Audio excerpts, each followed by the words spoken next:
Come. Are we waiting for the commercials to be over? Yeah, okay. Yeah, he's turned it down. We're good. Okay, let's roll right into our post-qualifying for Sunday's 13th annual Geico 400 NASCAR Sprint Cup Series race here at Chicagoland Speedway. And our third fastest qualifier for Sunday's race is Juan Pablo Montoya. He drives the number 42 Target Craft Chevrolet for Earnhardt Ganassi. Juan, talk about your lap out there today.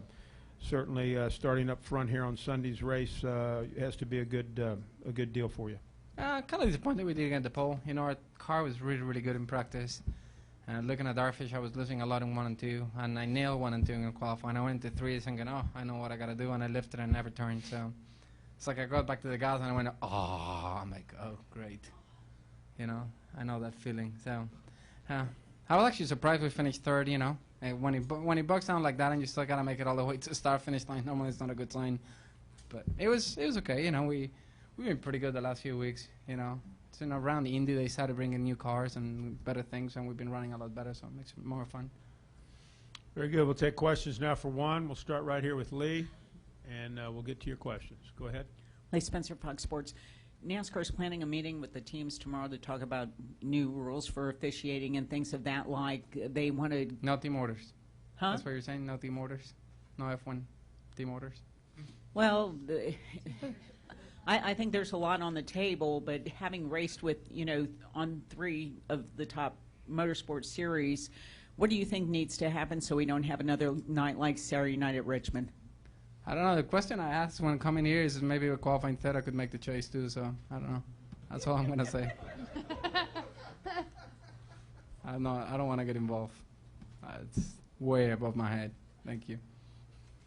Yeah, I ain't getting involved in that one. Other questions? Nate?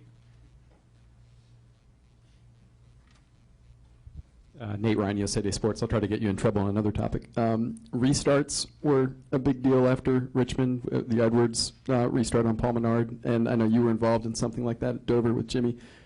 How do you think the series kind of understands it right now, going in the final 10? Do you think everybody has a good sense of how it's going to be officiated? They say rules are clear, but you know, I mean, I don't know.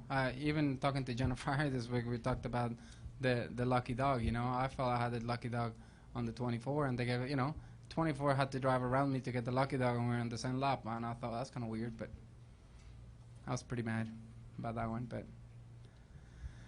I don't know. I think it's when you start making judgment calls, it's bad. You know, if you make them black and white, the rules, it's easy.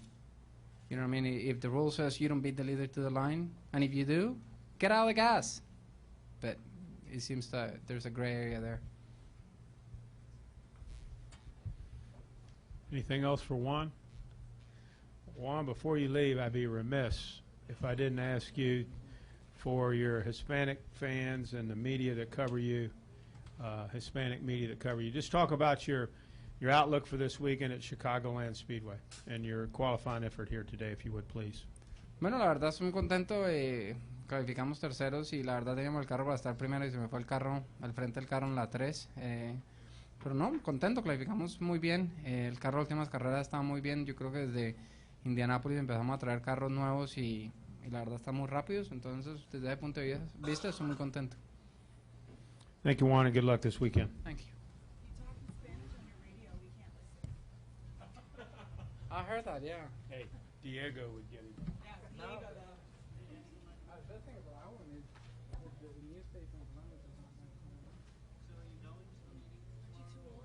Am I invited? Well, I only think it's really, is it for drivers for this year or for next year, or, you know? Are you giving me an out? I know, I just, you know, I figured out I think you should not talk to anyone else.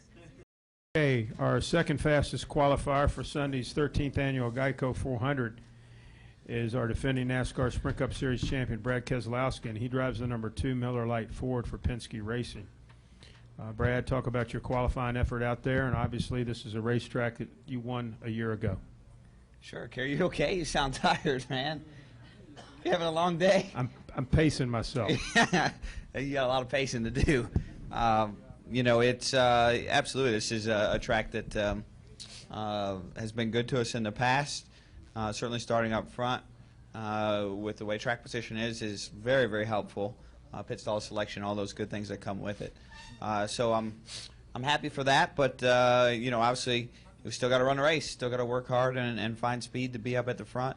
Really proud of everybody at Penske Racing with some of the things they've done over the last few weeks to prepare this car and for this weekend. Wish it was with us being in the chase, because I honestly feel like we can win this race and win a lot of the mile and a half with some of the things that we've been working on. So but that's not the reality, and the reality is we got to work and do the best we can to go out there and win some races, and we still have a lot to prove about ourselves and our team. And just even though we're not in the chase, I'm still really looking forward to the next 10 weeks and being able to win races and have that opportunity. Questions for Brad? If you have one, raise your hand. Questions for Brad Keselowski? Anybody? Over here, Bob Pockrass. Bob Parker, Sporting News. Do you feel that Joey makes a statement and his team make a little bit of a statement today, considering what they've the last few days of the talk about the deal and all that stuff? You're asking if it was a statement for Joey to sit on the pole? Well, anytime you run well, it's a statement. It doesn't have to be just when you're facing adversity that you can see. There's a lot of adversity as drivers you face all the time. Just some of it is in the media and some of it isn't. So. But running well against the best competition in the world that competes in Sprint Cup is always an accomplishment, whether there's off-the-track drama or not. So that's something you should be proud of. Take a couple more. Here he is. I'll let you ask him, Bob. Yeah, we'll take a couple more for for Brad, then we got to get Joey up here because of practice. Go ahead. I'm not going to ask one of the questions Juan tried to plant with me because they were not nice in nature. Okay. I don't have anything for that. Yeah. It was a busy day for the Penske guys because they had some distractions. Not you and Joey, but your team guys not knowing what was going to happen, I guess, and they had some meetings this morning. So how, not to steal his statement thing, but just to come out and perform at the end of the day, I mean, how big of a task was that? Well, usually the workload that it takes to be successful is much more than over a 3 or 4 hour time span, which is I guess what it would have been for today from the time period that happened to now. But that's why I said the work and effort that went into these cars, this race, is what I'm proud of, because that's months of work, and I think that shows. Obviously, if you put someone talented enough like Joey is, and really all of our teams and team members, you're gonna be able to persevere through those things, and you have to be able to make it at the Cup level. And like I was saying to Bob, there's always some level of adversity. Just because this week it's in the media doesn't mean that there's other weeks where there's not a level of adversity, and you have to be able to fight through that to be successful at this level. Take one more question for Brad. Nate, you have one? Go ahead. Nate Ryan, USA Today Sports. Brad, there was a lot of talk about restarts at Richmond, and obviously you've been involved in a lot of those controversies over the last couple of seasons. Where do you think the series stands right now in understanding how NASCAR is going to officiate that? Is there any confusion still? Well, certainly it's a difficult thing to respond to because it's all visual, and there's no trigger system, I guess you would say. And I think there's a reason why it's called a restart zone, because just by pure definition, that infers that if you're in the general proximity, then that's what we're looking for. The actual lines are very short. They're hard to read, whether you're in the car or not. Keep in mind, we're going 45 to 55 mile an hour. That's pretty fast. It might not seem fast compared to the 160, 180 that we go on most of these tracks, but at 45 or 50 mile an hour, a 100-foot or 200-foot segment goes by extremely quick, and it's getting the timing and all that right. There's a lot of different variables. I think what we've been seeing a lot lately too is where the second car has pulled up in front of the first car and made it look worse than it is a few times, and put the actual starter in a unique position. So I think those things all add up, and it's a loose area right now for sure for the sport. But I think with the importance of restarts and so forth to track position, it's another argument for why single file restarts are probably ready to, or should be ready to come back to the sport. Brad, thanks a lot, and certainly good luck this weekend as you look to defend your race title. Thank you, guys. Appreciate it. Get some sleep tonight. Me too. You want to sit in the middle, Joe? I mean, Brad, thank you. Wherever. I set up office right here. Right All here, right. man. Logano, that's you, isn't it? That's this guy. Okay, he's on a short time frame here, but Coors Light pole winner for the opening race to the 2013 Chase for the NASCAR Sprint Cup is Joey Logano. And he'll pace the field Sunday for the 13th annual Geico 400 here at Chicagoland Speedway. He drives the number 22 Shell Pennzoil Ford for Penske Racing. And this is a track record that he sets here today of 189.414 miles per hour, breaking the previous record set by Jimmy Johnson in 2005. This is the 15th track record that has been broken this year with this new race car. This is Joey's 7th pole and his 2nd pole in 2013. Joey, your first year in the chase, you're starting on the pole for your first chase race. How's that feel? Feels pretty good right now, especially after the last few days. It feels really good to be sitting up here and getting a pole. And, this Shell Pennzoil Ford and this whole 22 team and all of Penske Racing have been working their guts off, and it shows today when you have a Penske 1-2, front, starting positions like that. That's a really big deal for everybody that works at the shop, and it shows, when you come to this point of the season, everyone picks it up a little bit to get in this chase, and it's cool to see us pick it up and get it a pole and have a fast enough race car to do this. So I'm excited about it. I know this 22 team can win this championship if we just do what we've been doing over the past few weeks, and I'm excited about it. I couldn't be more happy right now. So we're ready to go. I will take maybe 3 questions. If we've even got that many, we'll start with Reed, and then we'll go to Bob. Reed Spencer with NASCAR Wire Service. Joey, last year this race, Brad won. That sort of launched him toward the championship. Do you think that, given the composition of tracks in the chase, that this could do the same for you? Yeah, these 1.5-mile, 2-mile racetracks is where we've been our strongest throughout the year, and the shorter tracks have been a little bit tougher for us. So we know these races we really have to capitalize, and the other ones we have to be on somewhat of damage control and try to get our cars as fast as we can at them. So obviously Brad's going to be the guy we're going to have to race to win this thing, and along with all the other 13 chase guys. So we'll work hard tomorrow in practice to get our car as good as we can get it in practice for the race, and we'll have to just wait and see what happens. Let's go with Bob Pockris. Right there, Bob. Bob Pockris, Sporting News. I know yesterday you said you weren't concerned. I'm just curious, with all the meetings going on today, was there any point in time where you were worried that you would not be in the chase, and did it impact any of your preparation today?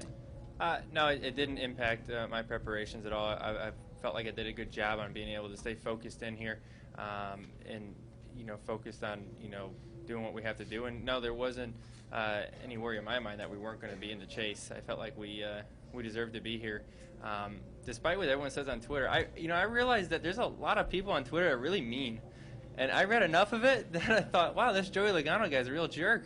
And then I realized, maybe I'm not. So hopefully this helps prove them all wrong that we deserve to be here, because this 22 team has got what it takes, and we've proven that all year long. And I guess we just have to do that for 10 more races and prove them all wrong a little bit more. Take one more question. I don't feel like it, no. I tell you, we'll take 2 quick ones. Over at Kenny and then Stan. I know your hand's getting tired, but we got to go. Go ahead. Kenny Bruce, NASCAR.com. Joey, in light of everything that's gone on this week and the fact that this is the first chase race, do you expect the racing to be any different on Sunday? Will guys race any harder, be any more difficult to pass just because they've got a grudge or anything?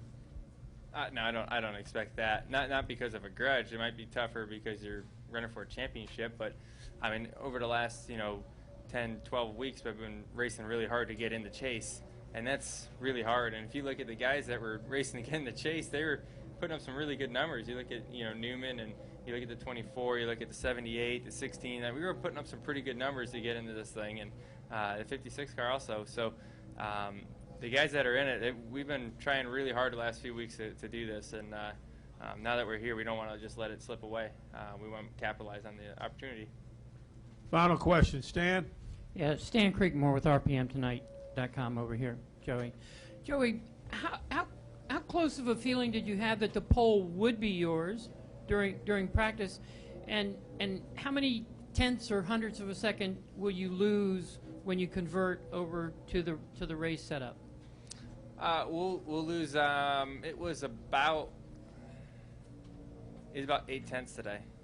Pickup. The faster the racetrack, the more difference there is from race trim to qualifying trim.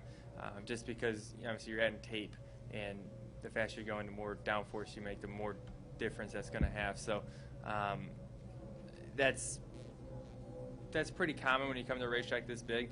And after my lap, I felt pretty good about it. I felt like my 1 and 2 was better than I had in practice, but I didn't feel like I nailed it. But I felt like I had a really, really good 3 and 4.